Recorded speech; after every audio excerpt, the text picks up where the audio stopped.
So, I have bad news. You do not have a constitutional right to health care. I forgive the Founding Fathers this slight omission when I imagine that it would be sort of funny to have a constitutional right to bloodletting. Happily, healthcare has evolved considerably since the 18th century, but our laws have not caught up. We have seen reforms like Medicare, Obamacare make critical and important changes, but they haven't gone far enough. We have to address a fundamental flaw in healthcare, and that is the relationship between your boss and your health insurance company. For 1,000 reasons, here's the first. You might work for an asshole. My mom did. Sorry, Mom.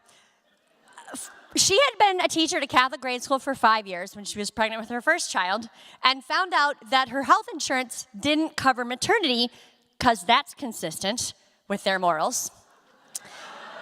So that would have been expensive alone, but I was born with a cleft lip and palate. I had multiple surgeries, and my parents had to foot the entire bill. Happily, this is now illegal. You can't do that anymore, thanks to the Pregnancy Discrimination Act, which, among other things, mandates that employers include maternity in any health insurance plan. It was signed into law 19 days after I was released from the hospital. So, yes, I know, wow. But as long as your employer buys your health insurance, we're going to continue to have these similar legal battles. Because whether it's your boss that doesn't want you to have sex, have birth control, maybe they don't like vaccines, these issues are going to continue to happen.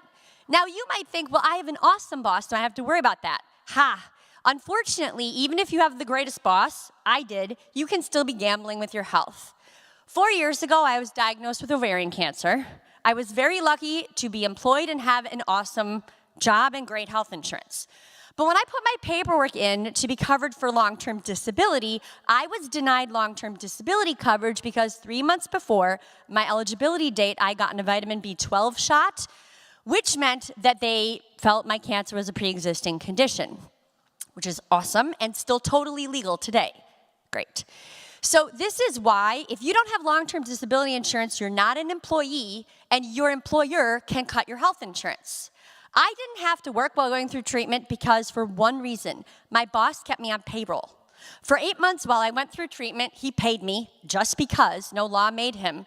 And he is the reason I'm demonstrably still alive, didn't declare bankruptcy.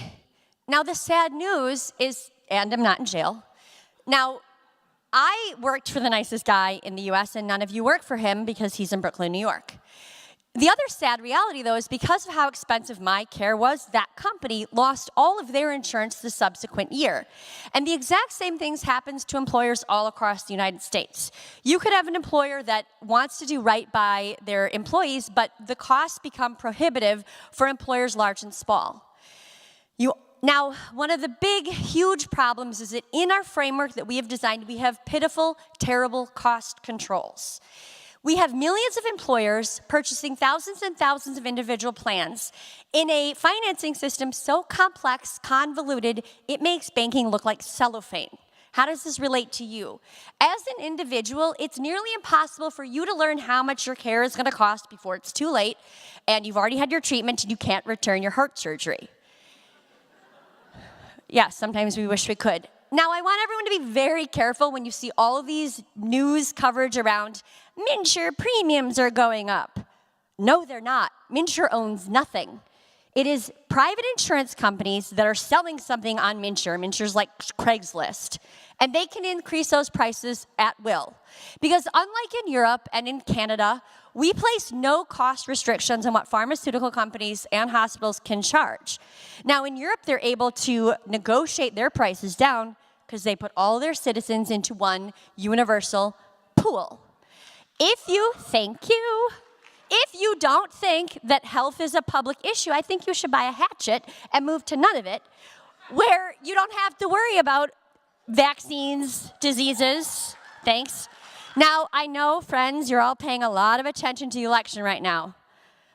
But we too often don't pay enough attention in January where they start passing laws that impact our lives. And we need to do this. Senator John Marty is going to introduce legislation in Minnesota this year, which will once and for all divorce your boss from your health insurance company. And this is critically important because in the 21st century, We are not buying leeches anymore for our health care. If you do not have access to health care as a right, you most certainly don't have right to life, to liberty, or the pursuit of happiness, and I think we're supposed to have those.